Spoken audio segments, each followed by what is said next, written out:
교환을 중심으로 볼게요. 먼저 실론을 보겠습니다. 이만희는 자기를 알파와 오메가라고 주장한다라는 겁니다. 네. 여러분들 이제 헬라어를 배워서 아시겠지만 알파와 오메가는 처음과 끝이잖아요, 그죠? 예, 알파와 오메가는 결국 하나님이시잖아요. 근데 자신을 알파와 오메가라고 주장한다라는 것입니다. 또 보면 이제 요한격, 사도 요한격인 삼형자, 그다음에 보혜사 성령, 인치는 천사, 아까 영상에서는 이긴 자. 그래서 이제 흰말 타고 이제 항상 뭐 다니잖아요. 예, 그래서 계시록의 실상이라고 하는 이제 신천지 자체적인 그 교재에서 보시면 아시아 한반도 땅에 세례 요한의 사명자가 길을 예비하고 있을 때 그리스도의 성령도 그곳에서 역사하심을 말해준다. 자기를 가리켜서 이제 이렇게 이야기를 하는 거죠. 그리고 두 번째 보시면 자기 자신을 가리켜서 이제 보혜사라고 주장한다라는 거예요. 이걸 우리가 이제 뭐를 통해서 알 수 있냐면은 자기가 저술한 책에 보혜사 이만희 저 이렇게 이제 써놨습니다. 보혜사 이만희 저. 근데 이제 이 부분에 있어서 문제가 되니까 살짝 또 말을 바꿔요. 그래서 보혜사 이만희 공저 이렇게 자기가 이제 보혜사 성령님이라고 이렇게 얘기했다가 거기다가 이제 공저 네, 성령님과 자기가 같이 썼다 이렇게 말을 살짝 바꾸는 거죠. 그리고 이만희가 주장하는 신론은 범신론이다라는 것입니다. 예. 성령을 어떻게 주장하는가? 악령의 반대 개념으로 주장합니다. 예. 악령의 반대 성령 이렇게. 그래서 천사들은 또 성령이라고 하고 순교자들의 영들도 성령이라고 한다. 삼위일체 중에 한 위로서 성령 하나님이 아니라 악한 영의 반대 개념으로 또 천사들, 순교자의 영 다 성령이에요. 그러니까 이제 범신론적인 개념인 거죠. 그리고 인간론을 보시면 순교자들의 영혼 아까 성령이라고 주장한다고 했죠. 그리고 이제 거기에 육체 합일이 이루어지면 천년 왕국에서 통치하는 인간론이 이제 이렇게 이루어진다라는 거예요. 이게 144,000 주장하는 교리, 신일 합일이 이루어지면 영생 불사의 몸이 이루어진다. 그래서 순교자들의 144,000을 차면 이제 천상의 그 144,000의 순교자들의 영이 내려와서 신천지 144,000 성도들의 몸에 합일이 된다라는 거예요. 예. 그래서 영생 불사의 몸으로 변해돼서 육체의 구원을 이루고 천년 동안 왕노릇한다라고 하는 것이 이제 대표적인 그 144,000의 교리입니다. 그러니까 아까 살펴봤듯이 이제 교리가 이루어지지 않으니까 자꾸 이제 바꿔서 지금 그 144,000 교리를 어디에다가 눈을 돌렸냐 중주 통합으로 이제 바꾼 거예요. 창조론을 보겠습니다. 이만희 교주는 창세기 1장에서 6일간의 자연계의 창조를 부인한다. 문자적 해석이 아닌 영적 해석을 시도한다라는 거예요. 만약 예를 들어서 이제 자기를 가리켜서 이제 이긴 자, 재림주 이렇게 주장을 했는데 성경에 보면 예수께서 구름 타고 오시잖아요. 근데 성경 문자 그대로 해석을 하면 구름 타고 자기가 와야 되는데 이거 이루어질 수 없는 거니까 이제 영적인 해석을 시도하는 거예요. 그래서 이제 문자적 해석은 왜 그들이 이제 뭐라고 터프시하느냐? 상식과 과학 등 현실적으로 이치 안 맞는다. 그래서 우리는 영적인 해석을 해야 한다라고 이렇게 주장을 하고요. 그리고 요 밑에 이게 이제 그 인용한 거는 신천지 교재예요. 교재에서 이제 그 내용을 바탕으로 해서 이렇게 창조론에서 이렇게 신천지 이제 이만희 교주가 이제 보고 있구나라고 하는 것을 이제 따온 거예요. 그리고 두 번째, 이만희는 아담이 하나님께서 창조한 첫 사람이 아니다라고 주장한다. 아담 이전에도 사람이 존재했다. 라고 주장을 합니다. 그리고 이제 대표적으로 보시면 가인과 아벨 사건에서 우리들은 이제 이 말씀 어떻게 해석을 하냐면 아담과 하와를 이제 첫 인류인 아담과 이제 하와를 통해서 이제 가인과 아벨이 태어나잖아요. 근데 이제 가인이 시기를 해서 아벨을 죽이잖아요. 근데 하나님께서 가인에게 벌을 내리시는데 너를 만나는 자 이제 벌을 가인이 이제 하나님 앞에 벌이 너무 중하다. 네. 나를 만나는 자가 나를 죽이려고 하면 어떡하냐라고 했을 때 너를 만나는 자가 너를 죽이면 그 벌을 7배나 더하겠다 이렇게 말씀을 하시잖아요. 그러면 그 당시에 환경적인 구조대로라면 아담, 하와, 가인, 아벨에는 인류가 없어야 되는 거예요. 근데 가인의 말 속에서 나를 만나는 자가 나를 죽일까 염려합니다. 그리고 실질적으로 가인이 우리 동쪽으로인가 이동해서 어떤 그 성에 여인 만나서 또 저기를 하잖아요. 아이를 낳는가 그랬잖아요. 네. 그러면 기존의 이 성경적인 구조대로면 인류가 이제 있는 것처럼 마치 가인 외에도 또 다른 인류가 있는 것처럼 이렇게 이제 묘사가 되고 있잖아요. 이걸 가리켜서 그 당시에 가인 외에도 아담 외에도 사람들이 이미 존재하고 있었다. 이렇게 해석을 하는 거예요. 그리고 3번에 보시면 신천지 창립일은 1984년 3월 14일 그 날을 계시록 21장 새하늘과 새 땅을 이만희를 통하여 창조하기 시작한 날이다 라고 이제 이렇게 주장을 하고 있고요. 그리고 성경론과 계시론을 한번 보겠습니다. 성경 대부분이 비유와 상징으로 되어 있다라고 주장을 합니다. 이게 대표적인 거예요. 신천지에서 비유풀이. 성경을 문자적으로 해석하는 것은 하나님께서 맞지 않는다 라고 하면서 비유풀이를 강조한다라는 거죠. 성경을 영적으로 풀어야 한다 라고 이렇게 주장을 합니다. 그리고 이제 다음에 또 보여질 영상을 통해서 보시면 왜 그들이 이제 비유풀이를 하는가, 짝을 맞추기 위함이에요. 성경에 그들이 근데 짜놓은 이제 그러한 그 성경적인 그 프레임 안에서 자기들이 주장하고 있는 그 내용대로 이제 구조를 만들기 위함이거든요. 결과적으로 보시면. 그리고 이만희를 자기 자신을 가리켜서 직통 계시자라고 주장합니다. 주님의 성령과 천사들로부터 자기는 이제 직접 보고 듣고 그리고 그의 지시에 의해서 하나님의 말씀과 실상을 동시에 증거한 것이다 라고 주장을 하고요. 그리고 기독론을 보시면 자기 자신을 가리켜서 재림주라고 이야기를 합니다. 예수님께서 구름 타고 오신다는 것은 영으로 어떤 인간 육체에 임하는 것이다. 그러니까 이렇게 해석을 하는 거예요. 실질적으로 구름 타고 오시는 문자적인 해석이 아니라 영으로 어떤 인간 육체에 임한다. 그러니까 다시 말해서 그 재림주의 영이 자기 육체에 임한다고 이제 보는 거죠. 예. 예수님의 재림은 실제가 아닌 영적으로 이제 보는 것입니다. 그러니까 그들의 주장에 의하면 이미 예수님은 자기 몸에 이미 재림을 하신 거죠. 그죠? 영적으로. 그래서 자기에게 영으로 임하신 것이 곧 재림이다. 그러니까 결국 이만희 교주 자신이 재림주다. 실질적으로 성부와 천국이라고 하는 계시록 자체적인 책에서도 보시면 구름 타고 오신 예수님은 한 육체에 오신다 이렇게 이제 주장을 합니다. 그래서 구름 타고 오시는 예수님은 택한 한 사람에게 임한다. 그리고 이만희는 자신의 철장으로 만국을 다스릴 자라고 주장한다. 그리고 이제 구원론, 자기 자신을 믿어야지만 구원받는다. 한번 쭉 이건 읽어보세요. 제가 이제 제목 목차만 읽어드릴게요. 그리고 이만희는 새 언약과 새 일을 지키는 자가 구원을 받게 된다고 가르칩니다. 이만희의 피로 만들어주는 새 언약을 받아야지만 구원을 받게 된다.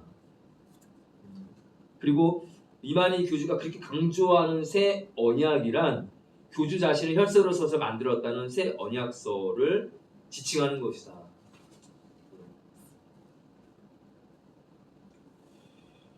그리고 규회론을 보시면 규회를 이분법적으로 차별한다라는 거예요. 그러니까 이건 무슨 말이냐? 교회는 일반 교회가 있고 또 약속한 성전이 따로 있다. 아까 계속해서 그 영상에서도 이제 교회, 기존 정통 교회를 바벨론 교회, 바벨론이라는 말을 표현을 하고, 그리고 이제 기존 교회 목사님들을 다 개라고 표현을 하거든요.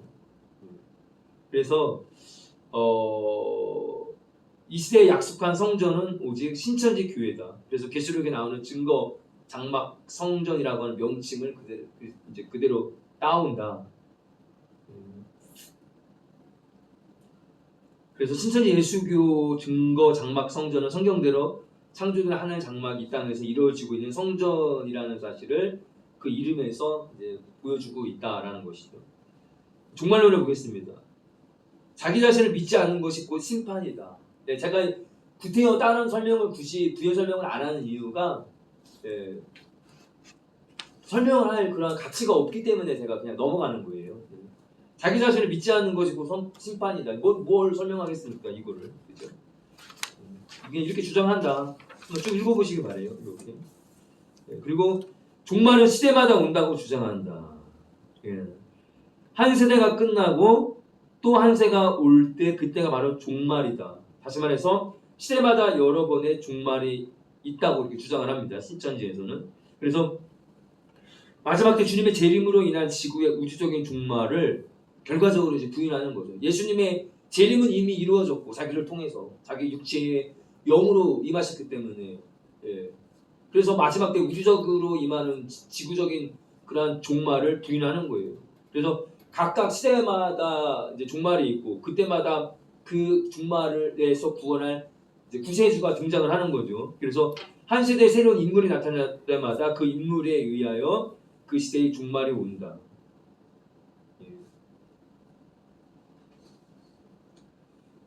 그러니까 이렇게 말하는 이유가 이 시대에 결국 교주 이만희가 나왔으니까 다시 종말이 된다라고 하는 주장을 펼치기 위해서 이러한 이제 구조를 하고 있다, 논리를 펼치고 있다라는 것이고요. 이만희는 이 시대에 자기가 왔으니 종말이 되었다라고 이렇게 주장을 합니다. 그러니까 결국은 이 시대의 종말이라고 하는 건 결국 이만희 자신을 믿어야지만 구원에 이른다라고 하는 논리로 또 이제 종결이 되는 거죠. 그리고 천국론을 보겠습니다. 이만희는 초월적 천국을 부인하고 지상 천국을 주장한다. 지상 천국, 그러니까 결국은 14만 4천 신인 합의를 통해서 이 땅의 지상 천국을 주장을 하는 거예요.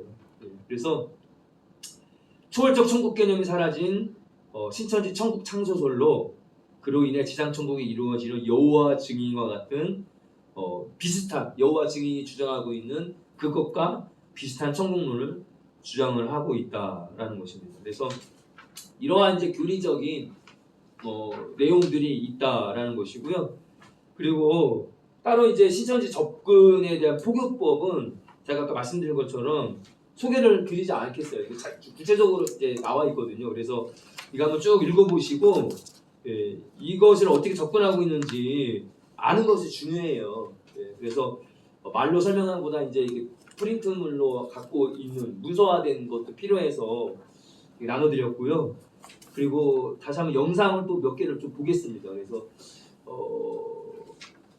아까 왜 그 추수꾼 교육하는 그 영상 외에 또 이제 그 짧게 또 영상하는 또 그런 그 부분이 있더라고요. 그래서 한번 또 보도록 하겠습니다.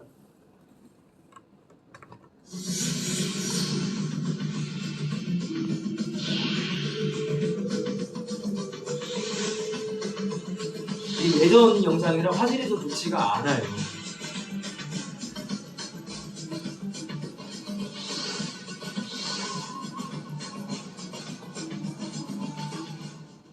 이번이란 사람들이 어떤 사람인지 내가 직접 알아봐야겠다 이런 생각이 들더라고요. 원체 거짓말을 하고 저를 막 모함하고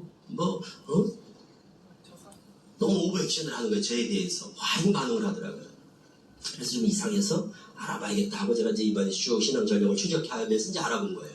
그랬더니 27살 때 전도반, 이제 어르신들은 좀 귀 익으실 거예요. 박태선 씨가 세웠던 신앙촌, 저 소사 신앙촌, 또 여기 덕소, 여기 기장 신앙촌을 세웠던 한국교회 55년 된 문선명 씨와 더불어 양대 큰 산맥을 이뤘던 이단에 그 박태선 씨 밑에 27살 때 57년에 들어가서 80년 곧 이만희 씨 50살까지 23년 동안을 사이비 교주들만 다 따라다닌 거예요. 이만희 씨가 전도관에서 10년, 거기서 또 나와가지고 이제 시험에 든 거죠. 거기서 나와가지고 또 다른 교주 밑에 들어가서 몇 년, 또 다른 교주 밑에 가서 몇 년, 또 시한부 불발되니까 또 딴 데 가고, 불발되니까 딴 데 가고, 이런 식으로 사이비 교주들만 따라다닌 거예요. 우리 정통교회 신앙을 한 게 아니고.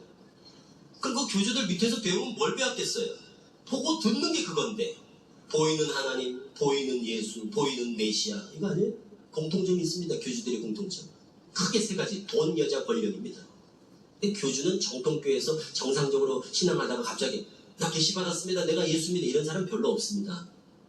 교주는 다 교주 밑에서 났습니다. 그러니까 교주가 교주를 낳지 정통교회에서 정상적인 신앙하다가 갑자기 교주 되는 사람들이 별로 없어요. 그러니까 다 교주 밑에서 오랫동안 그걸 보고 배우면서 그게 그냥 몸에 배워요. 근데 교주라고 하는 사람들이 하나님 예수라고 하는 사람들이 하는 짓을 보니까 이게 너무 형편없거든요. 인간적으로 하는 짓이 너무 나쁜 짓들을 하잖아요. 누가 봐도 윤리적이고 도덕적인 타락상, 이건 기본적인 건 아닙니까? 교주치고. 그런데 깨끗한 교주가 어디 있습니까? 그러니까 이 사람들이 그런 걸 보면서 자신감을 얻는 거예요. 그리고 불발되면서 나오는 거예요. 그러면서 그냥 선언을 하는 거죠. 내가 예수다, 내가 진짜 하나님이다, 내가 보혜사다. 이만희 씨는 자칭 보혜사라고 합니다. 우리는 보혜사가 뭔지 아시죠? 보혜사 성령이 자기한테만 임한 거예요. 오순절 다락방 성령이 아니라고 신천지에서. 보혜사 성령은 이만희 씨한테만 임한 거라고요. 그래서 이만희 씨를 보혜사 선생님이라고 부른다고요. 사석에서는 보혜사 선생님이라고 부른다고요. 그럼 이만희 씨가 그런 보혜사 선생님, 그 보혜사가 뭔지를 알면 우리가 어떻게 참남되게 예수니 하나님이니 보혜사 선생님이 천지 대주제이니 주제 이런 말을 할 수 있냐고요. 그런데 그들에게는 그게 이상하지 않아요. 그냥 나와서 내가 예수다 하고 내가 하나님이라 하고 내가 이긴 자라 하고 내가 보혜사라 하고 이렇게 해서 나오는 거예요. 교주들이. 그래서 이만희 씨도 밑에 배우고 속고 하다가 1980년 나이 50에 오픈을 한 게 신천지예요. 자기가 이제 오픈을 한 거예요. 그리고 감람나무다, 증인이다, 보혜사다, 이긴 자다. 옛날 박태선 씨가 했던 것을 그대로 답습하면서 자기가 이 시대의 구원자라고 증거를 하면서 시작된 게 신천지 역사였습니다. 하나님께 받았다 하고 특허받은 건 줄 알고 다 우리가 믿었는데 특허받은 게 아니라 다른 데 것을 다 짜깁게 하고 모자이크하고 카피해가지고 다 이렇게 속여서 조잡스럽게 만들어 놓은 혼합된 교리라는 걸 알게 되면서 신천지의 미련을 버릴 수가 있었죠. 그 지금 신천지인들은 다 속고 있는 거예요. 그러니까 그들이 비유를 공부할 때 제일 먼저 가르치는 비유가 있어요. 그게 마가복음 4장 10절부터 12절까지를 본문으로 해서 그리고 13절까지 이게 뭔가 하면 비유로 말씀하시는 이유예요. 왜 비유로 말씀하시는지 아십니까? 그럼 보통 우리가 이해를 돕기 위해서 쉽게 설명하려고 예수께서 비유로 말했겠지요. 이렇게 말합니다. 그럴까요? 성경을 한번 볼까요? 이단들의 특징은 늘 성경을 가지고 나온다는 거예요. 그게 성경 가지고 나오는데 왜 이단일까? 이렇게 생각하시지만 성경을 가지고 나온다고 정통이 아니에요. 오히려 성경 구절을 다 열거하면 들고 나올수록 수상합니다.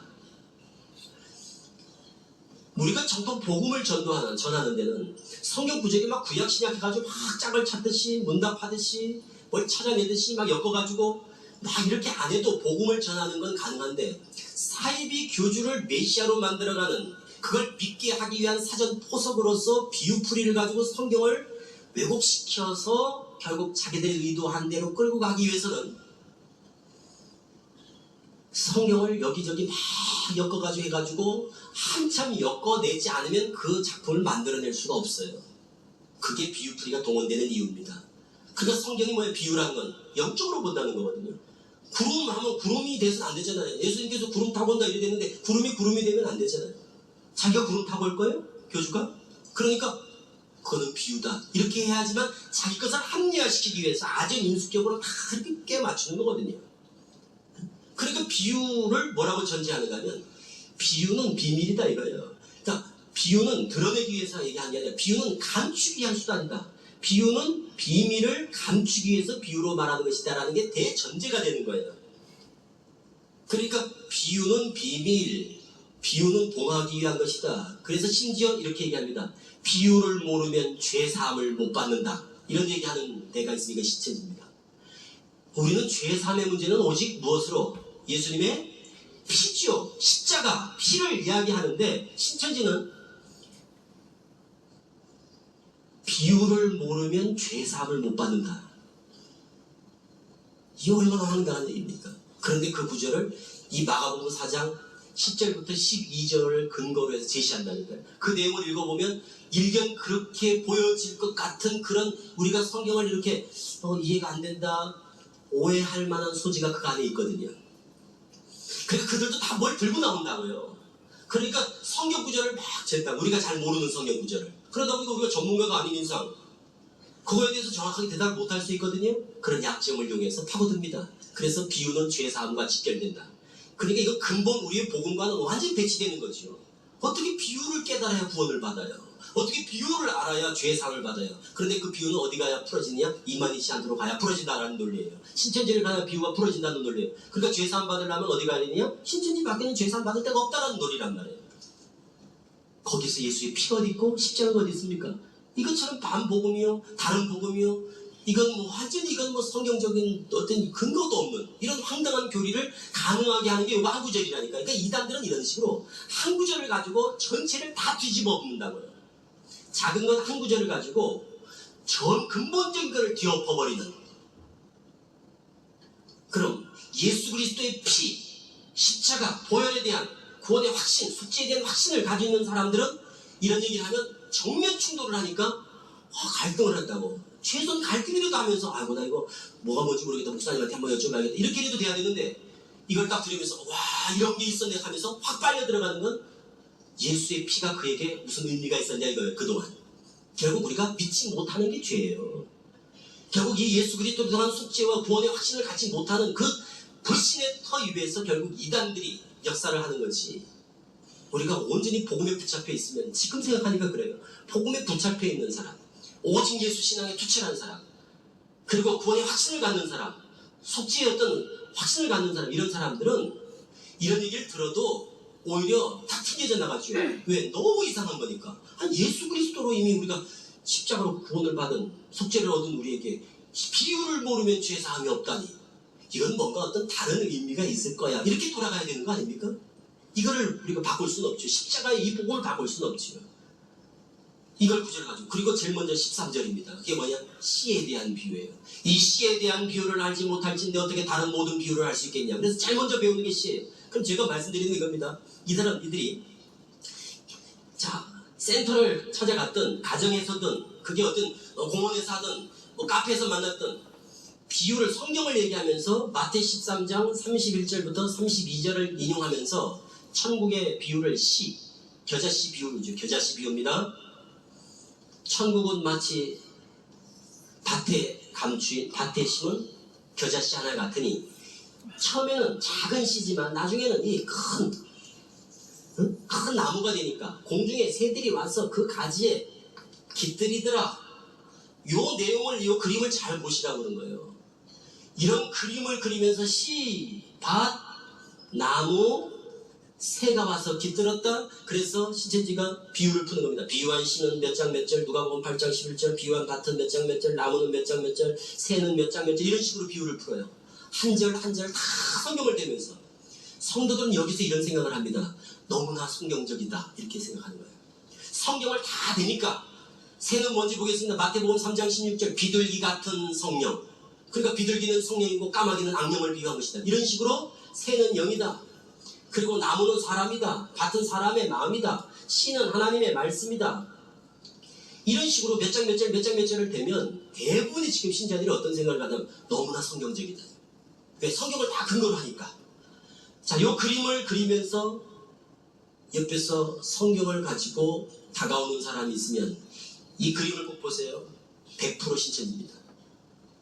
제가 이제 이렇게 얘기를 하기 때문에 신천지에서 이 그림을 안 그릴 수도 있어요. 이제 앞으로 계속 그럽니다. 계속 바꾸는 거예요. 지금 얘기하면, 공개하면 또 바꾸고, 공개하면 또 바꾸고 그러거든요. 어쨌든 기본적으로 그들의 비유의 틀 가운데 제일 먼저 배우는 비유이 씨밭나무세요. 비유한 씨, 밭, 나무새 너무나 중요한 비유이기 때문에 또 이 시와 연관해서 이 비유한 시와 연관해서 예레미야 31장 27절을 꼭 얘기합니다. 그럼 시가 말씀이다. 어디 그래 돼 있느냐? 누가복음 8장 11절. 이게 그들의 비유풀이에요. 그럼 누가복음 8장 11절에 시가 말씀이라고 돼 있는데 그럼 시가 말씀이 아니냐? 맞습니다. 근데 문제는 어디 있을까요? 이 누가복음 8장에 씨 뿌리는 비유를 해설할 때 시가 말씀이라고 해석해 주셨는데 신천지는 성경에 나오는 시는 다 말씀이라고 푸는 거예요. 여기에 함정이 있습니다.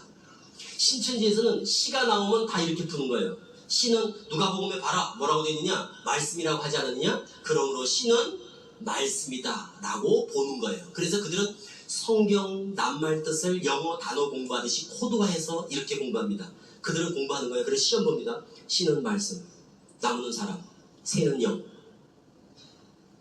물은 말씀, 떡은 말씀, 그릇은 사람의 마음. 이게 그들이 공부하는 거예요. 그 영어 단어 공부하듯이 딱 나와 있어요. 어디 그래 있느냐? 나무는 사람이라는 게 어디 있느냐? 나는 포도나무요 너희는 가지니. 그 예수님이 나무를 사람이라고 하지 않았느냐? 그러니까 나무는 사람이래요. 그래서 에덴 동산의 나무도 사람이라고 그러는 거예요. 이런 식의 비유가 있을 수 있고 그러나 옳지 않다는 거죠. 이거는 대단히 성경을 왜곡시키는 그리고 성경의 비유의 기본 핵심을 본질을 떠난 그러니까 성경 해석의 ABC를 무시한 정말 무식한 해석이라고요. 이렇게 해석되어서는 안 되는데 성도들이 느낌은 어떤 느낌을 받는가 하면 되게 성경적이다 이런 생각을 하더라고요. 우리 가르쳐보면 성도들이 너무너무 좋아하는 거예요. 말씀에는 다 짝이 있다. 말씀에는 다 짝이 있다. 이거 짝. 그래서 성경의 답은 다 성경에 있다. 개가 뭐냐? 개. 이사야 56장 7절을 보자. 9절 보자. 개는 뭐냐? 목자. 덩어리 개는 몰각한 목자들이라. 이런 구절이 있어요. 그러니까 개는 뭐냐? 목자. 그래서 목사님들을 신천지에서는 개라고 부릅니다. 이런 식의 비유가 획일적으로 적용할 수 있겠느냐라는 거죠. 새는 영이라고 해서 성경에 나오는 새를 다 영으로 해석할 수 있겠느냐 이 말이에요. 비둘기 같은 성령이라 했다 해서 비둘기는 다 성령으로 해석할 수 있고 시는 다 말씀이 될까요? 그러다 보니까 예레미야 31장 27절에 사람의 시와 짐승의 시가 나옵니다. 이것도 뭐라고 하느냐? 사람의 시는 진리, 짐승의 시는 비진 이런 식으로 푸는 거예요. 그런데 사실은 그 사람의 시, 짐승의 시 할 때 시는 말씀이 아니거든요. 후손, 우리 자손할 때 우리 사람, 시 있죠, 시. 그래서 사람들도 더 번성케 하고 짐승들도 더 번성케 한다는 그 축복을 말씀하시는 건데 그냥 획일적으로 시는 말씀이니까 그냥 다 시에다 말씀을 갖다 대입하는 거예요. 서기에 소가 나오면 소는 뭐냐? 목자. 신천지식의 비유풀이에요. 소는 목자. 왜 소가 목자냐? 고전 9장 9절을 봐라. 다 한 구절을 가지고 다 획일적으로 풀어가는 거예요. 이런 식으로 풀어가다 보니까 성경을 자의적 해석이 가능하도록 만들어 놓는 거예요. 이게 모든 사기꾼들이 자기들 유리하게 성경을 풀기 위해서 비유라는 것을 악용해서 성경을 다 자기들 마음대로 임으로 해석하는 거예요. 그거를 성도들이 알고 이건 문제가 있구나 이런 생각에 깨달아야 되는데 성경 구절만 갖다 막 대면 성도들은 성경적이라고 착각을 하더라고요. 원숭이 엉덩이는 빨개, 빨가면 사과 그런 얘기를 할 때 원숭이하고 사과는 연관성이 있습니다. 똑같아요. 여기도 보세요. 시하고 말씀이 연관성이 있어요. 어디? 누가복음 8장 11절 딱 나왔잖아요. 밭이 사람의 마음이다. 이것도 이해가 되죠. 고전 3장 9절에 나오잖아요. 너희는 밭이요. 그러니까 그 사람을 밭으로 비유했다. 이게 틀린 게 아니에요.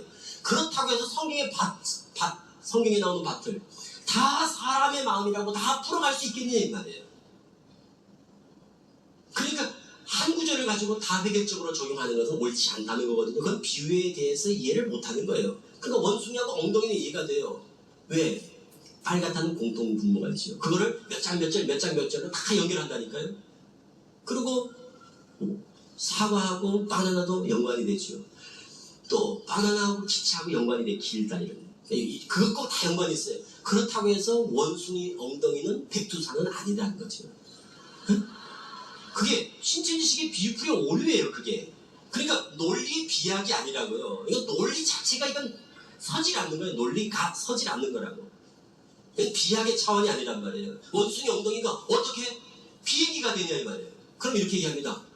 보세요. 원숭이 엉덩이는 빨갛지요? 빨간 사과지요? 사과는 맛있지요? 맛있으면 바나나지요? 바나나는 길지요? 기름은 기차? 기차는 빠르고 빠르면 비행기. 보세요. 그러니까 원숭이엉덩이는 비행기예요. 이렇게 얘기하는 거랑 똑같은 논리예요. 그걸 다 왜 믿을까요, 사람들이? 성경 구절로 다 그걸 연결하니까. 몇 장. 그들은 그러니까 가면 공부가 성경 외에는 전혀 얘기를 하지 않습니다. 거기에서 성도들이 착각을 하는 거예요. 신천지는 가면 2시간 동안 성경 구절밖에는 찾는 게 없습니다. 강의 시작하겠습니다 하면, 자, 오늘은 시에 대해서 배우겠습니다. 몇 장 읽어보겠습니다. 다 읽고, 자, 몇 장 읽어보겠습니다. 다 읽고. 이게 공부예요. 다 성경에서 39절 성경 구절만 읽고, 자, 답을 구했죠? 뭐죠? 시가 말씀입니다. 이렇게 딱 끝내는 거예요. 그러니까 성도들이 어떤 느낌을 받는 건, 야, 여기는 성경 외에는 안 하는구나. 여기는 성경 밖에는 말하지 않는구나. 성경을 성경으로만 풀어가는구나. 이게 사기 수법이고 속이는 순주를 몰라요, 성도들이. 듣고는, 와, 너무 신기하다. 이거 얘기하면 목사님이 공부하지 못하게 할 텐데, 그래서 신천지에서 얘기하는 거예요. 절대 공부하는 것을 아무한테도 말하지 말라고 꼭 교육을 시킵니다.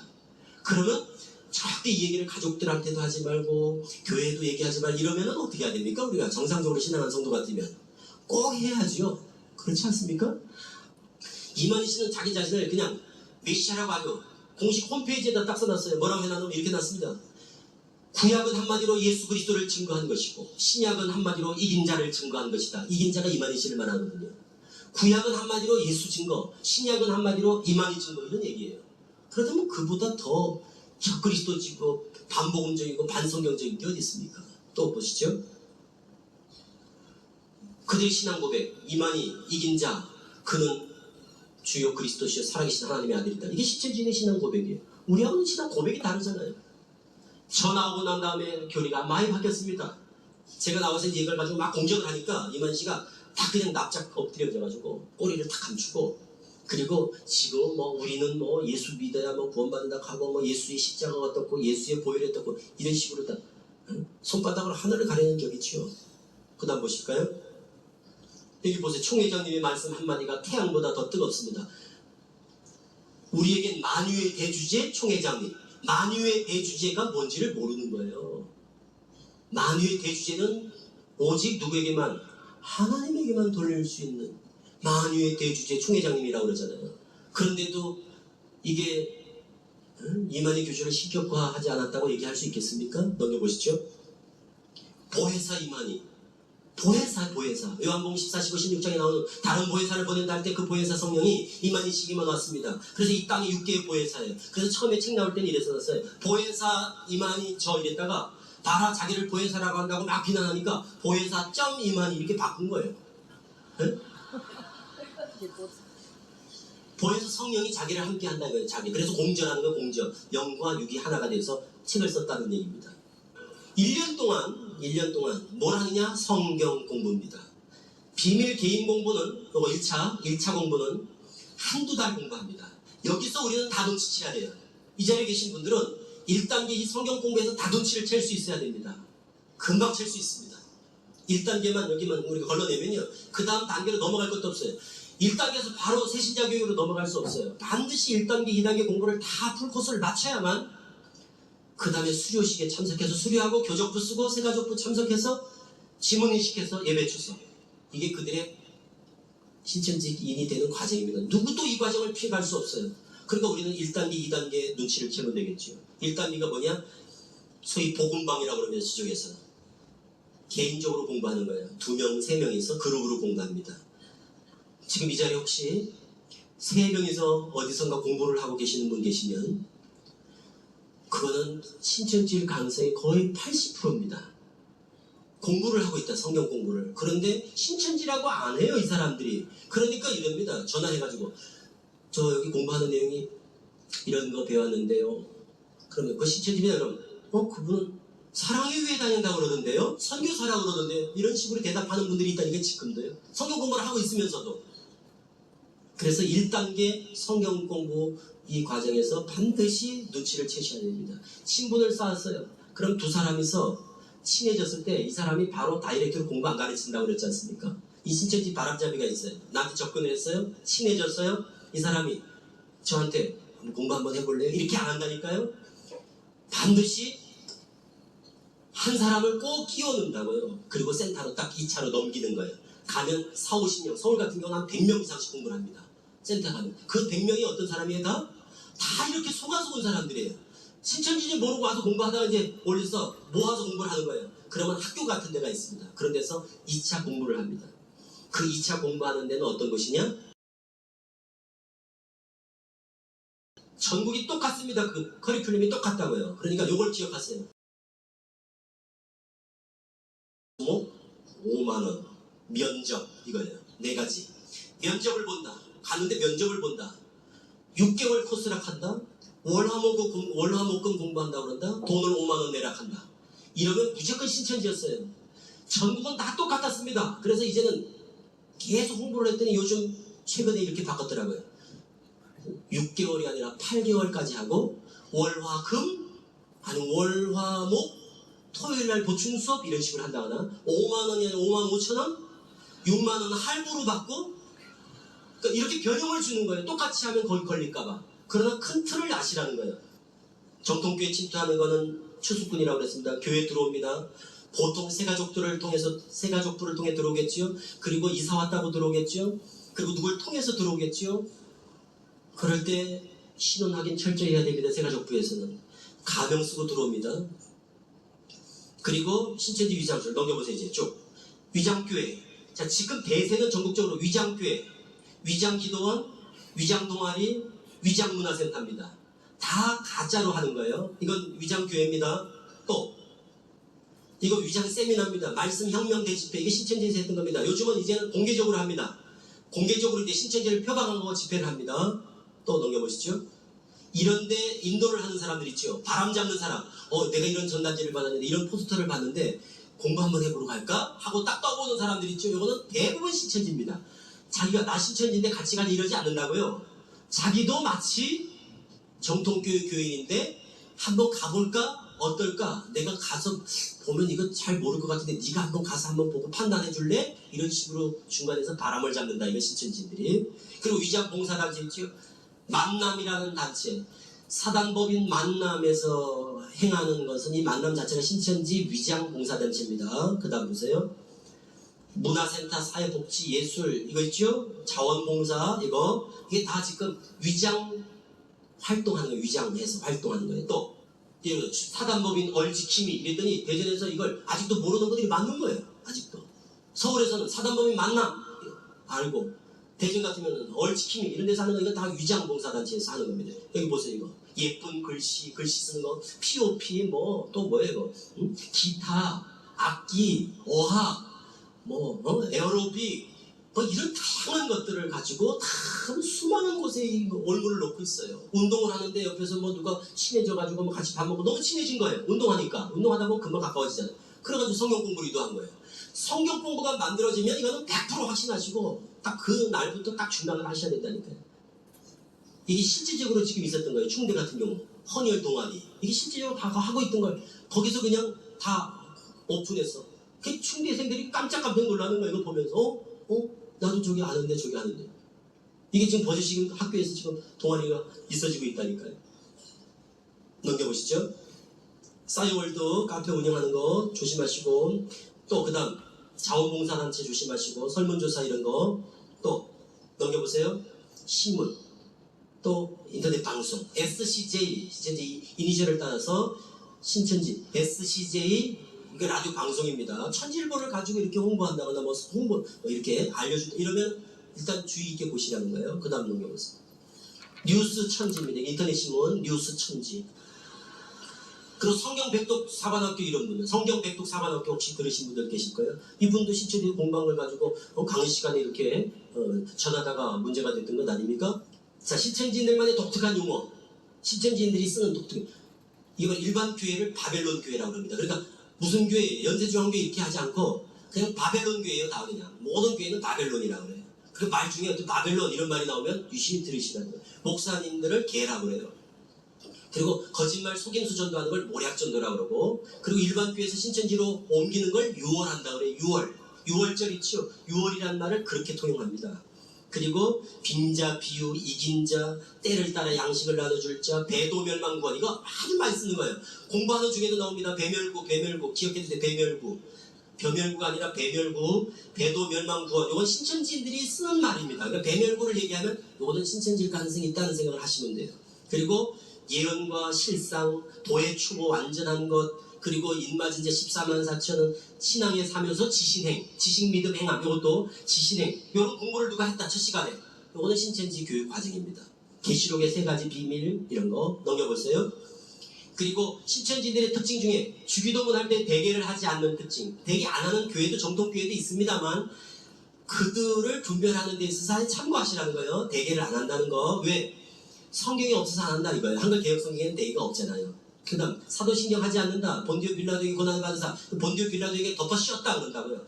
본디오 빌라도가 살려주려고 한 거를 본디오 빌라도한테 다 뒤집어 씌웠다 이런 식의 논리예요. 그래서 본디오 빌라도에게라는 건 맞지 않는다 성경에. 그래서 사도신경을 하지 않습니다. 또 한글 개혁 성경만 고집한다고 그랬죠. 그리고 인터넷을 선악과 같이 생각해서 인터넷을 들어가서 검색을 안 합니다. 자기들 홈페이지만 딱 보게 해요. 그리고 기도할 때 그들은 신천지인들은 안경을 벗고 기도를 해요. 근데 속일 때는 안경을 쓰고 하겠지만 불식 중에라도 의식 없이 그냥 하다가 안경을 턱 벗을 수도 있잖아요. 신천지는 안경을 벗고 기도합니다. 신천지들끼리 예배 드릴 때는. 그리고 무릎 꿇고 예배 드립니다. 그러니까 예배당에 의자가 없습니다. 그것도 또 이단들이 대부분 무릎을 꿇어요. 그리고 여신도들의 경우 귀걸이를 안 한다고요. 특히 청년들이고 주부들 귀걸이를 안 해요. 그러니까 종의 표시다 그래가지고 귀걸이를 안 하는데 이것도 좋은 표가 될 수 있겠죠. 이렇게 좀 수상하다. 그 다음 특히 여자 청년들 청바지를 안 입어요. 정장을 합니다. 남자고 여자고 항상 정장 스타일이에요. 그러니까 깔끔한 이미지 이런죠. 그리고 안수 받는 건 짐승의 표를 받는다고 해서 그들은 꺼립니다. 안수는 절대 안 받으려고 그래요. 그러니까 이게 신천지인지 아닌지 하려면 앉혀놓고 안수하려고 하면 도망가면 신천지예요. 그러니까 안수를 그들은 안 한다고요. 짐승의 표를 받는 거라고 생각하니까. 이건 절대 안 하겠죠. 그리고 일반 교회 목사님들은 우상이라 하고 벙어리게. 그리고 일반 교회 주석이지 주석. 우리 성경 해석해 놓은 주석을 금잔이라고 합니다. 넘겨보세요. 복음방은 이렇게 생겼습니다. 사진 보세요. 이런 식의 아지트가 있습니다. 아지트, 센터, 카페같이 이렇게 잘 꾸며놨어요. 또 넘겨보세요. 이런 걸 만들어가지고 아지트로 삼는 거예요. 기도 카페같이 이런 식으로 만들어놓고. 그리고 보통 복음방은 어디서 하느냐? 비밀 공부방은 가정에서 합니다. 가정에서 주로 합니다. 그 다음 넘겨보세요. 그런 다음에 센터라는 데가 이렇게 생겼습니다. 꼭 뭐같이 생겼습니까? 학교같이. 이렇게 칠판도 화이트보드를 쓰지 않고 꼭 이런 흑칠판. 분필 쓰는데 책상, 걸상, 요 구도입니다. 이렇게 생긴 데는 우리나라에 딱 2군데밖에 없습니다. 학교하고 신천지 센터입니다. 넘겨보시죠. 결론입니다. 절대 교회 밖에서 공부하지 마시라는 거. 절대 교회 밖에서 공부하지 마시고, 그 다음 정기적인 예방교육이 필요하겠죠. 그리고 주요 핵심 교리에 대한 확신, 특히 구속의 문제, 구원의 문제, 속죄의 문제 이런 거에 대해서만 단번 속죄, 영원 속죄 이런 것들에 대한 확신을 가지면 한눈을 팔지 않게 되죠. 그런데 우리가 믿음 없음이 원인이다라는 거죠. 넘겨보시죠. 성도 등록 시에 철저히 신원 확인하시라는 거, 실명 확인하시고 집 주소 확인하시고 전교회 꼭 확인하고 전교회 어느 교회에서 신앙하다 오셨습니까? 이거 꼭 확인하시고 그리고 구원의 확신이 중요하다고 그랬습니다. 월화목금 맨날 낮잠 자던 사람이 어느 날부터인가 월화목금 보따리 싸가지고 10시쯤이면 꼭 어딜 가더라. 이러면은 이상하잖아요. 그리고 공부센터라는 데서 나와서 공부하는 걸 보면은 집에 가서 성경 공부를 하다가 막 덮으려고 하는 걸 보면은 또 소문이 있잖아요. 누구랑 공부한대더라. 이런 느낌이 오면 신고를 하시라니까요. 그래야 교회에서 주시에서 본단 말이에요. 그런 분들은 주시 어떻게 하는 게 아니잖아요. 데려다가. 그러니까 주시에서 보면서 그게 서로 우리 교회를 지키기 위한 주인의식을 갖는 성도들의 도리라고 봐요. 저는. 어떻게 목사님이 다 살핍니까 교회를. 더구나 이렇게 큰 교회는 성도님들의 주인의식과 책임의식이 참 중요하다는 거죠. 그래서 수상하면 바로 목사님께 알려드려야 돼요. 본대로만 얘기하면 돼요.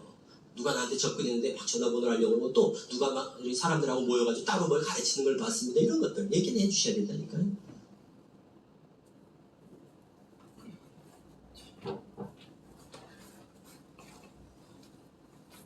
말로 설명하는 것보다 이거 영상 찍으셔도 돼요. 이거. 네. 예.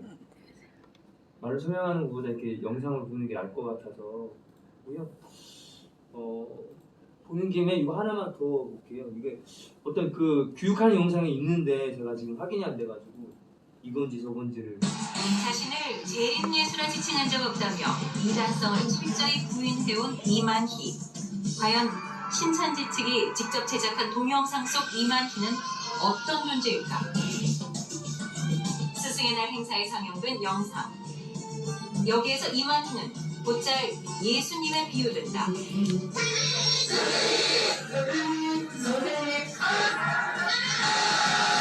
그의 존재는 스승보다는 부모, 즉 아버지에 가까운 듯 보인다. 스승의 날, 단상에는 회가변을 연상시키는 푸짐한 상이 차려지고 이어진 행사. 신천지인들에게 이만희가 어떤 존재인지 여지없이 드러난다. 예수님 영광을 위해 미국으로 오신 우리 총회장님, 영원한 교회사로 우리를 끝까지 이끌어 주실 줄 믿습니다. 아버지 하나님 예수님을 이전에는 우리가 못 배웠지만 우리는 선생님을 통하여 이렇게 뵙고 있습니다.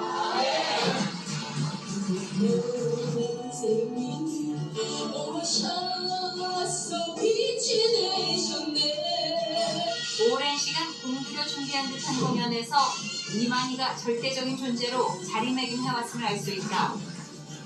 이만희의 절대적인 영향력은 과연 영원할 것인가? 최근 건강 악화설 이후 본격적인 후계자 작업에 들어갔다고 전했습니다. 바로 이 사람, 이만희의 양아들 이정남. 생명도 희망도 소망도 아무것도 없는 거예요. 그는 이만희에게 절대 복종할 것을 강조한다. 어떻게 태어나게 되느냐면은 태어나기 전부터 빛이 가득 비쳤다 해서 일만만자 빛날 빛자를 쓰게 되었습니다. 스스로가 그렇게 산 것이 아니라 누가 이 길을 걷게 했다는 것이죠. 하늘이 이 길을 걷게 했다는 것입니다. 작은 별들이 조물조물 내려와서 같이 놀아줬다는 것입니다. 과장된 이야기임에도 여기저기에서 아멘 소리가 터져나온다. 교회 지도자에 대한 존경을 넘어선 열렬한 찬양과 복종. 이것이야말로 가장 확실한 이단의 증거가 아닐까.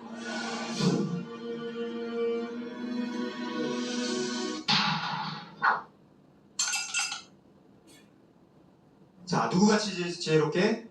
자, 뱀같이. 그들이 일이기 때문에 이리 옷을 입어야 되는데요. 먼저 내가 들어가는 바벨 탐구가 좀 있어야 됩니다. 오늘의 교회 아주 사람이 많아가지고요. 누가 뭐 어떻게 돌렸는지도 몰라요. 근데 내가 그 교회에서 어떤 시스템을 돌려봤다. 이렇게 되면 목사가 다리를 잡아요. 대전의 어떤 교회 같은 경우에는 이 목사파랑 반목사파랑 갈라져가지고 4층에서는 목사파가 예배를 보고 3층에서는 반대 목사파가 예배를 이렇게 봐요. 좀 있으면 결판이 납니다. 결판이 이제 나게 되면 굉장히 교회가 좀 어수선해지잖아요. 목자가 바뀔 때. 그때 이제 들어가셔도 굉장히 유리하고요. 그리고 이제 온누리에서 쓰고 있는 뭐 매트릭스 시스템, 그리고 어떤 지구촌 교회에서 쓰고 있는 목장 시스템. 그 다음에 대표적인 목사들은 좀 알아야 됩니다. 오카는 목사 어느 교회였죠? 누구한테 물려줬어요? 오정현. 오정현 형제가 여기 새로남의 오정호 형제입니다. 이 사람들은 다 사랑의 교회 제자훈련 시스템으로 교육을 받은 사람들.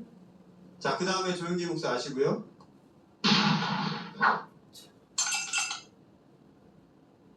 자, 예배도 이렇게 다 적극적으로 참석을 하셔야 돼요. 특히 알곡들은 어떤 예배 나올까요?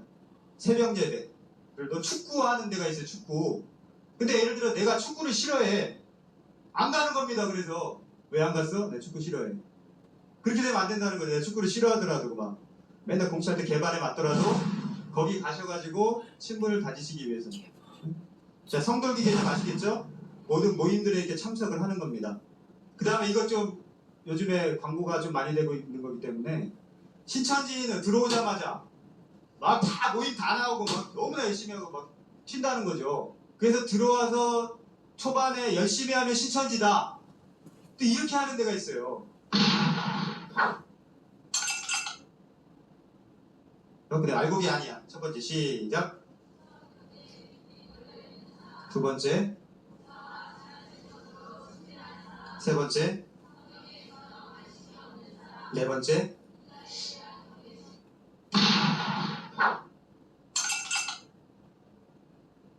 자, 거친 바벨 특학에서는 신천지의 정신으로 기도회를 이끌 때는 될 수 있으면 방언으로 좀 하시고, 두 번째, 찬양을 인도할 때 취한 척 하라. 찬양이 나 구원받았네, 너 구원받았네가 나왔어요. 어처구니 없는 찬양이잖아 이거. 근데 이런 게 나오더라도 이게 어울려줘야 됩니다, 그 안에서. 근데 우리 식구들 꼭 팔짱 끼고 있잖아요, 이 시간에. 그래서 나 구원받았네 이거 해도 어처구니가 없어도 같이 웃으면서 취한 척 해야 되고, 양육을 할 때 자벨 언어를 좀 쓰셔야 되고,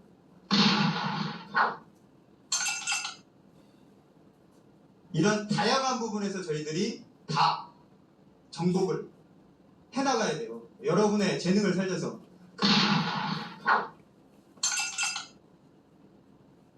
이제 이런 부분들 매칭 모략을 짜셔가지고 복음방 연결하는 부분들을 이제 다 아실 겁니다. 이런 부분으로 해서 이제 학원에 인도될 수 있도록 이렇게 이제 신경을 써주시고, 저들은 우리의 밥이다. 저들은 우리의 밥이다. 저들은 우리의 밥이다. 신천지의 이단성이 세상에 알려지면서 신천지의 위기감도 높아졌다. 주변의 목사들이 뭉쳐가지고 세미나 열고 보통 몇 달씩 그렇게 해요. 그리고 주일마다 단상에서 신천지 치고 진용식을 찾아가서 확인해 보겠다 해가지고 두 사람이 있었는데, 사실 그 두 사람 다 막아냈어요. 이단 대금속에 있던 것까지 나오고 있거든요. 그게 이단 냄새가 하나도 안 나죠. 이단이 아니라며 적극 부인하는 한편 새로운 홍보 전략 개발에 나섰다. 바로 인터넷 동영상 UCC. 인터넷 포털 사이트의 검색창에 신천지의 영문 이니셜을 치면 신천지 교리 동영상을 쉽게 접할 수가 있다. 한 신학교의 신학 교수님께서 정통과 이단에 대해 질문을 해오셨습니다. 네, 우리 목사님의 확실한 설명 부탁드립니다. 이 땅에서도 각각 목자를 두었고 그 목자를 자기의 대언자로 삼아 매체의 발전에 발맞춰 재빨리 진화하고 있는 신천지의 전략. 검색창에 어린이 성경이라고 치면 뜨는 UCC 영상들. 신천지 교리를 홍보하기 위해 아이들까지 동원하는 그들의 수법은 충격을 던진다. 전도사님이 양과 개와 짐승의 셋에 대해 질문해왔어? 목사님이 안 가르쳐주나 봐. 저런 것은 쉬운데. 심지어 아무것도 모르는 아이들의 입을 빌어 노골적으로 기성교회와 신학교, 목회자들을 비난하고 있다. 신학교 학생님, 잘 이해되십니까? 교진을 잘 들으셔야 합니다. 그러면 신학교에 하나님의 안 계시단 말입니까? 친구, 정신 좀 차리세요. 신학교에서 정통과 이단을 바로걸으셨으면 왜 물어왔겠어요? 한편 지난해 한 폭로 기사가 큰 파문을 일으켰다. 교계 신문 중 하나가 신천지 입장을 대변해온 신천지 신문이라는 것. 최근엔 인터넷 사이트까지 출범하고 여전히 신천지 관련 기사를 싣고 있다. 과연 그 진실은 무엇일까?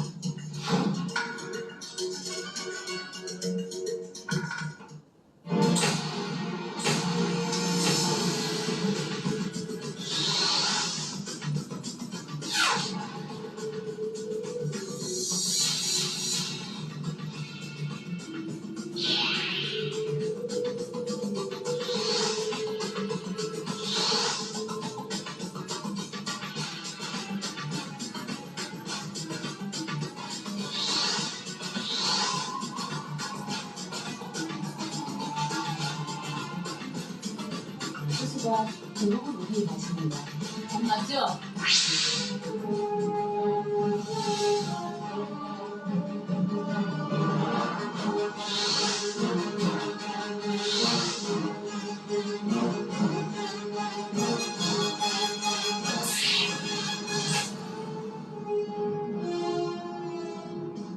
전 열린 신천지의 창립 21주년 기념 집회에는 전국의 신도 수만 명이 참석했다.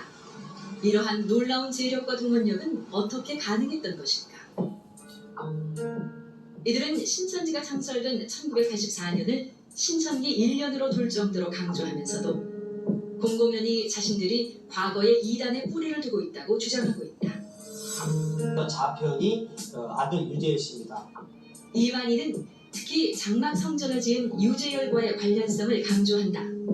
유재열은 이단의 시초로 불리는 박태선의 영향을 받았는데 그 때문에 신천지의 교리는 과거의 이단들과 많은 공통점을 가지고 있다. 그렇다면 이들의 중심 교리는 기성교회와 어떻게 다를까? 먼저 이들은 이만희를 재림예수라 믿고 있다. 백마는 선생님이시고요. 백마 탄자는 예수님이다 그랬죠?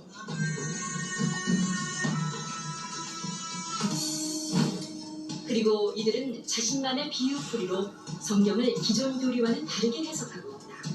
나무를 키더라도 예수님이 나무면 제자들의 가지라고 했고 또한 상징적인 숫자인 14만 4천 명을 실제 숫자로 오역, 14만 4천 명을 채우면 하나님 나라가 온다는 구원관으로 사람들을 현혹하고 있다.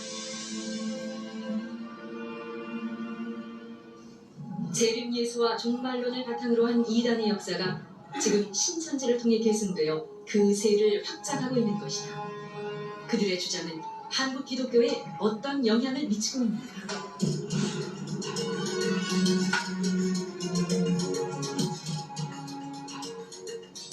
신천지 창립 기념대회 12지파별로 입장하는 신도들. 그런데 신천지 신도들이 들고 있는 피켓에는 놀랍게도 정통교단의 기성교회 이름이 적혀 있었다. 어찌된 일일까? 감히 하나님 대신 듣고 정리해달라는 것이었습니다. 이번이 그 기회라면서 성경 공부를 시작하자고 했습니다. 신천지의 유혹, 그 시작은 성경 공부 권유였다. 6개월 성경 공부 끝에 이루어진 졸업식. 이들의 표정은 결연하다. 자신들이 계시록 속 14만 4천 명이라고 믿는 이들은 대체 어떤 교육을 받은 것일까? 추수밭이라는 것은 어떤 곳이냐? 고기가 모여있는 곳, 떼거리로 모여있는 곳입니다. 이제 앞으로 전도 방향은요, 추수밭 전도예요.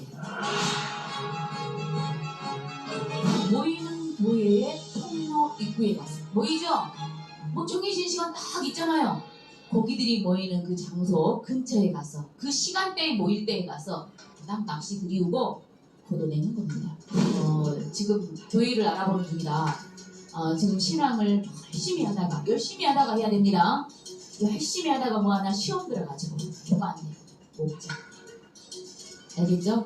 목자한테 시험 들어가지고 좀 쉬고 있는데 목사님을 내보낼 때도 또 어떤 성도가 문제를 만들어서 어떻게 해야 돼요? 누구한테 얘기해야 되겠습니까? 장로에게 장로가 최고의 그 목을 치는 권세가 있지 않습니까? 이해됐죠? 이제 이것이 좀 발전되면 어때요? 70년도, 80년도, 100년도 먹을 수 있습니다. 처음 다가올 땐 깊은 신앙심을 가장하지만 그들의 목적은 교인 빼내기, 그리고 이어지는 기성교회 붕괴다. 즉 이곳은 단순한 신학교의 졸업식이 아니라 기성교회를 무너뜨리는 전투를 앞둔 추수꾼의 파송의 자리인 셈이다. 14만 4천 명을 채워야 종말이 완성된다는 교리에 따라 추수꾼들은 오늘도 결사적인 포섭 활동을 멈추지 않는다. 신천지, 그들을 알아야 하는 이유는 바로 우리의 교회 공동체를 지키기 위해서이기도 하다.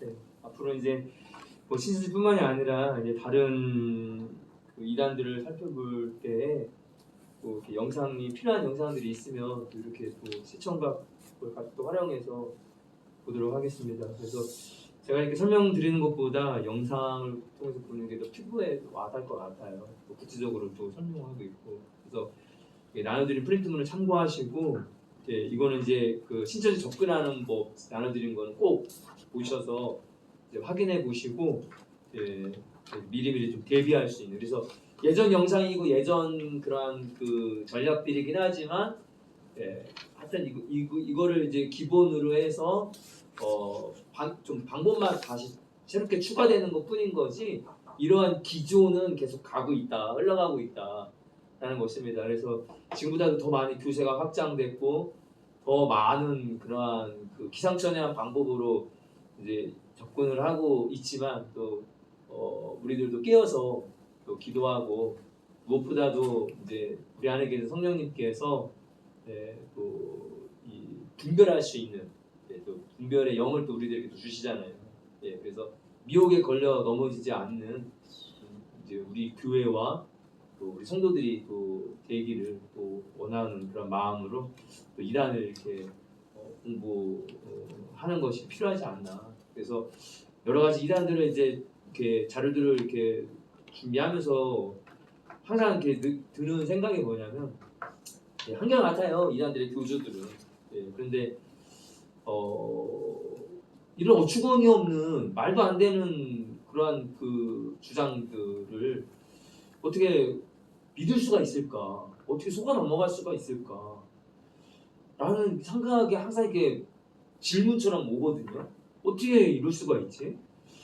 그런데 이제 한편으로는 그만큼 미혹이 무섭다라고 하는 생각이 들어요. 그래서 미혹의 영에 한번 걸려 넘어지면 정말 그 파장이 크구나. 그리고 마지막 때 예수님께서도 재림하실 때 왜 미혹의 영을 조심하라고 했는지 그 이유를 알 것 같은 그런 느낌이 들거든요. 그래서 뭐 신천지 이것뿐만이 아니라 자료가 엄청나게 많아요. 신천지는. 그래서 뭐 다 보고 싶지만 또 다른 이단들도 할애를 하기 때문에 신천지는 요까지만 이렇게 하고, 그리고 이제 지난 시간에 이제 영상 봤던 그 JMS는 제가 보니까 2편인 줄 알았더니 한 편이 더 있더라고요. 그래서 초반에 그 홍콩에서 왔던 그 여자분 있잖아요. 그 여자분이 3편에 나와가지고 이제 또 하는 그 부분이 있더라고요. 그래서 그 부분은 나중에 또 시간 되면 또 보도록 하겠습니다. 수고하셨고요. 성경 읽기가 상대적으로 자꾸만 이렇게 시간이 좀 이게 뒤로 늦춰져가지고 그래 남은 시간 동안 성경을 읽어야겠죠. 그래도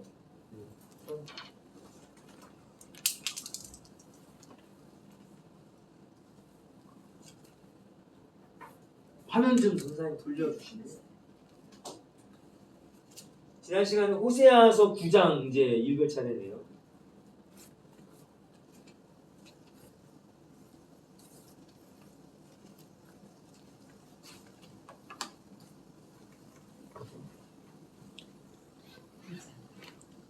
이스라엘아, 너는 이방 사람처럼 기뻐 뛰놀지 말라.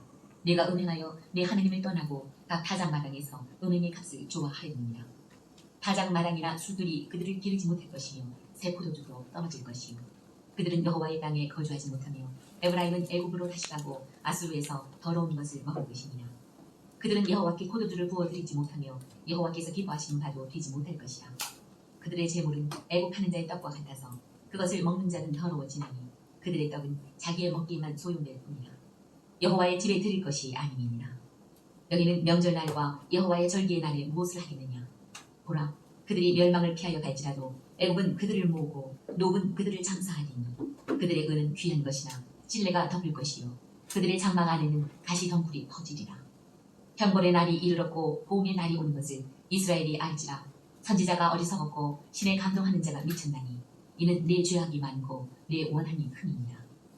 에브라임은 나의 하나님과 함께한 파수꾼이며 선지자는 모든 길에 친 새 잡는 자의 그물과 같고 그의 하나님의 전에는 원한이 있구나.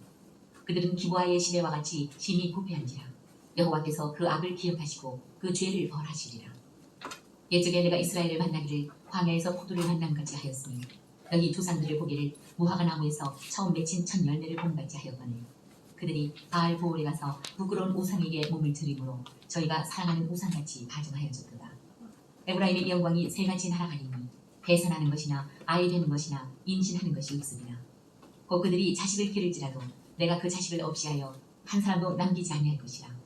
내가 그들을 떠나는 때에는 그들에게 화가 미치리로다. 내가 보건대 에브라임은 아름다운 곳에 심긴 도로와 같으나 그 자식들을 살인하는 자에게로 끌어내리로다. 여호와여, 그들에게 주소서. 무엇을 주시려 하나이까? 아이 되지 못하는 태와 젖없는 유망을 주시옵소서. 그들의 모든 악이 길갈에 있으므로 내가 거기에서 그들을 미워하였노라. 그들의 행위가 악함으로 내 집에서 그들을 쫓아내고 다시는 사랑하지 아니하리라. 그들의 지도자들은 다 반역한 자니라. 에브라임은 매를 맞아 그 뿌리가 말라 열매를 맺지 못하나니 비록 아이를 낳을지라도 내가 그 사랑하는 태의 열매를 죽이리라. 그들이 듣지 아니하므로 내 하나님이 그들을 버리시리니 그들이 여러 나라 가운데에 떠도는 자가 되리라. 10장. 이스라엘은 열매 맺는 무성한 포도나무라. 그 열매가 많을수록 재난을 많게 하며 그 땅이 번영할수록 주상을 아름답게 하도다. 그들이 두 마음을 품었으니 이제 벌을 받을 것이라. 하나님이 그 제단을 쳐서 깨뜨리시며 그 주상을 허시리라. 그들이 이제 이르기를 우리가 여호와를 두려워하지 아니하므로 우리에게 왕이 없거니와 왕이 우리를 위하여 무엇을 하리요 하리로다. 그들이 헛된 말을 내며 거짓 맹세로 언약을 세우니 그 지판이 바디랑에 돋는 독초 같으리로다. 사마리아 주민이 베다웬의 송아지로 말미암아 두려워할 것이라. 그 백성이 슬퍼하며 그것을 기뻐하던 제사장들도 슬퍼하리니 이는 그의 영광이 떠나감이며 그 송아지는 아수르로 옮겨다가 예물로 야렙 왕에게 드리리니 에브라임은 수치를 받을 것이요 이스라엘은 자기들의 계책을 부끄러워할 것이며 사마리아 왕은 물 위에 있는 거품같이 멸망할 것이며 이스라엘의 죄의 꽃 아웬의 산당은 파괴되어 가시와 질레가 그 제단 위에 날 것이니 그때에 그들이 산더러 우리를 가리라 할 것이요 작은 산더러 우리 위에 무너지라 하리라. 이스라엘아, 내가 기부한 시대로부터 범죄하더니 지금까지 죄를 짓는구나. 그러니 범죄한 자손들에 대한 전쟁이 어찌 기부하에서 일어나지 않겠느냐. 내가 원하는 때에 그들을 징계하리니 그들이 두 가지 주의에 걸릴 때에 만민이 모여서 그들을 치리라. 에브라임은 마치 길들인 암소 같아서 곡식 밟기를 좋아하나 내가 그의 아름다운 목에 멍이를 메우고 에브라임 위에 사람을 태우리니 유다가 밭을 갈고 야곱이 흙더미를 깨끗이지라. 너희가 자기를 위하여 공의를 심고 인애를 거두라. 너희 묵은 땅을 기경하라. 지금이 곧 여호와를 찾을 때니 마침내 여호와께서 오사 공의를 비처럼 너희에게 내리시리라. 너희는 악을 밭가라 죄를 거두고 거짓 열매를 먹었나니 이는 내가 내 길과 내 용사의 마음을 의뢰하였습니다. 그러므로 너희 백성 중에 요란함이 일어나며 내 산성들이 다 무너지되 살만이 전쟁의 날에 베다벨을 무너뜨린 것 같이 될 것이라. 그때에 어머니와 자식이 함께 부서졌도다. 너희의 큰 악으로 말미암아 베델이 이같이 너희에게 행하리니 이스라엘 왕이 새벽에 정령 망하리로다. 11장. 이스라엘이 어렸을 때에 내가 사랑하여 내 아들을 애굽에서 불러냈거늘 선지자들이 그들을 부를수록 그들은 점점 멀리하고 바알들에게 제사하며 아로색의 우상 앞에서 분향하였느니라. 그러나 내가 에브라임에게 걸음을 가르치고 내 팔로 안았음에도 내가 그들을 고치는 줄을 그들은 알지 못하였도다. 내가 사람의 줄, 곧 사랑의 줄로 그들을 이끌었고 그들에게 대하여 그 목에서 멍에를 벗기는 자같이 되었으며 그들 앞에 먹을 것을 두었노라. 그들은 애굽 땅으로 되돌아가지 못하겠거늘 내게 돌아오기를 싫어하니 아수르 사람이 그 임금이 될 것이라. 칼이 그들의 성읍들을 치며 빈 땅을 깨뜨려 없이 하리니 이는 그들의 계책으로 말미암음이니라. 내 백성이 끝끝내 내게서 물러가나니 비록 그들을 불러 위에 계신 이에게로 돌아오라 할지라도 일어나는 자가 하나도 없도다. 에브라임이여, 내가 어찌 너를 놓겠느냐. 이스라엘이여, 내가 어찌 너를 버리겠느냐. 내가 어찌 너를 아드마같이 놓겠느냐. 어찌 너를 스보임같이 두겠느냐. 내 마음이 내 속에서 돌이키어 나의 긍휼이 온전히 불붙듯 하도다. 내가 나의 맹렬한 진노를 나타내지 아니하며 내가 다시는 에브라임을 멸하지 아니하리니 이는 내가 하나님이요 사람이 아니니라. 내 가운데 있는 거룩한 이니 진노함으로 내게 임하지 아니하리라. 그들은 사자처럼 소리를 내시는 여호와를 따를 것이라. 여호와께서 소리를 내시면 자손들이 서쪽에서부터 떨며 오되 그들은 애굽에서부터 새같이 아수르에서부터 비둘기같이 떨며 오르니 내가 그들을 그들의 집에 머물게 하리라. 나 여호와의 말이니라. 에브라임은 거짓으로 이스라엘 족속은 속임수로 나를 애워쌌고 유다는 하나님 곧 신실하시고 거룩하신 자에게 대하여 정함이 없도다. 12장. 에브라임은 바람을 먹으며 동풍을 따라가서 종일토록 거짓과 화학을 더하여 아수르와 계약을 맺고 기름을 애굽에 보내도다. 여호와께서 유다와 논쟁하시고 야곱을 그 행실대로 벌하시며 그의 행위대로 그에게 보응하시리라. 야곱은 모태에서 그의 형의 발 뒤꿈치를 잡았고 또 힘으로는 하나님과 겨루되 천사와 겨루어 이기고 울며 그에게 간구하였으며 하나님은 베델에서 그를 만나셨고 거기에서 우리에게 말씀하셨나니 여호와는 만군의 하나님이시라. 여호와는 그를 기억하게 하는 이름입니다.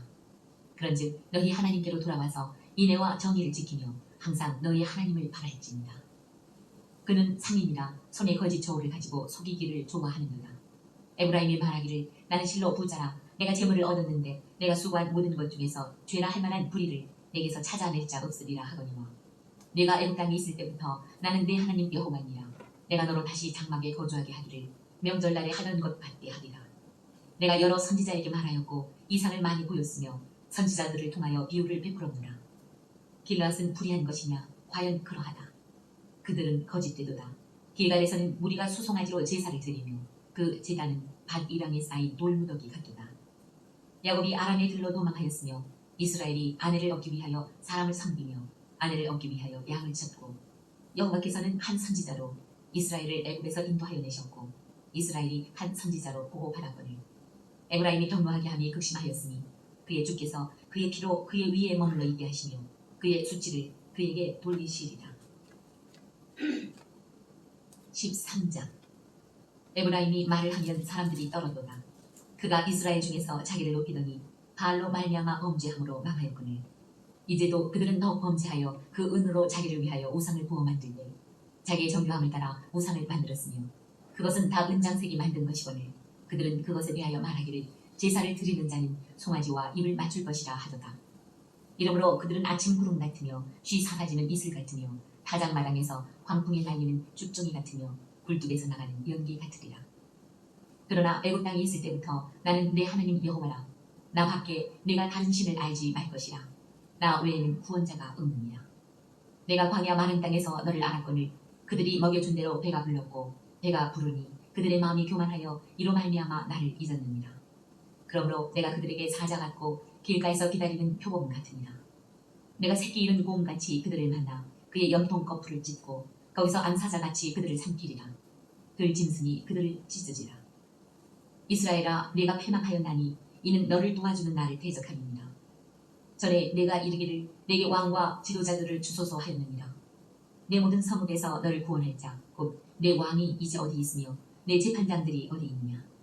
내가 분노함으로 내게 왕을 주고 진노함으로 피하였노라. 에브라임의 부리가 봉함되었고 그 죄가 저장되었나니 해산하는 여인의 어려움이 그에게 임하니라. 그는 지혜 없는 자식이로다. 해산할 때가 되어도 그가 나오지 못하느니라. 내가 그들을 수월의 권세에서 속량하며 사망에서 구속하리니 사망아 내 재앙이 어디 있느냐. 수월아 내 멸망이 어디 있느냐. 뉘우침이 내 눈앞에서 숨으리라. 그가 비록 형제 중에서 결실하나 동풍이 오리니 곧 광야에서 일어나는 여호와의 바람이라. 그의 근원이 마르며 그의 샘이 마르고 그 쌓아둔 바 모든 보배의 그릇이 약탈되리로다. 사마리아가 그들의 하나님을 배반하였으므로 형벌을 당하여 칼에 엎드러질 것이요 그 어린아이는 부서뜨려지며 아이된 여인은 배가 갈라지리라. 14장 이스라엘아 내 하나님 여호와께로 돌아오라. 내가 불의함으로 말미암아 엎드러졌느니라. 너는 말씀을 가지고 여호와께로 돌아와서 아뢰기를 모든 불의를 제거하시고 선한 말을 받으소서. 우리가 수송아지를 대신하여 입술의 열매를 주께 드리리이다. 우리가 아수르의 구원을 의지하지 아니하며 말을 파지 아니하며 다시는 우리의 손으로 만든 것을 향하여 너희는 우리의 신이라 하지 아니하오리니 이는 고아가 주로 말미암아 긍휼을 얻음이니이다 할지니라. 내가 그들의 반역을 고치고 기쁘게 그들을 사랑하리니 나의 진노가 그에게서 떠났음이니라.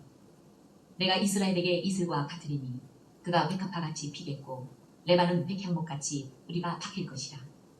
그의 가지는 퍼지며 그의 아름다움은 감람나무와 같고 그의 향기는 레바논 백향목 같으리니 그 그늘 아래에 거주하는 자가 돌아올지라. 그들은 곡식같이 풍성할 것이며 포도나무같이 꽃이 필 것이며 그 향기는 레바논의 포도주같이 되리라. 에브라임의 말이 내가 다시 우상과 무슨 상관이 있으리요 할지라. 내가 그를 돌아보아 대답하기를 나는 푸른 잣나무 같으니 내가 나로 말미암아 열매를 얻으리라 하리라. 누가 지혜가 있어 이런 일을 깨달으며 누가 총명이 있어 이런 일을 알겠느냐. 여호와의 도는 정직하니 의인은 그 길로 다니거니와 그러나 죄인은 그 길에 걸려 넘어지리라.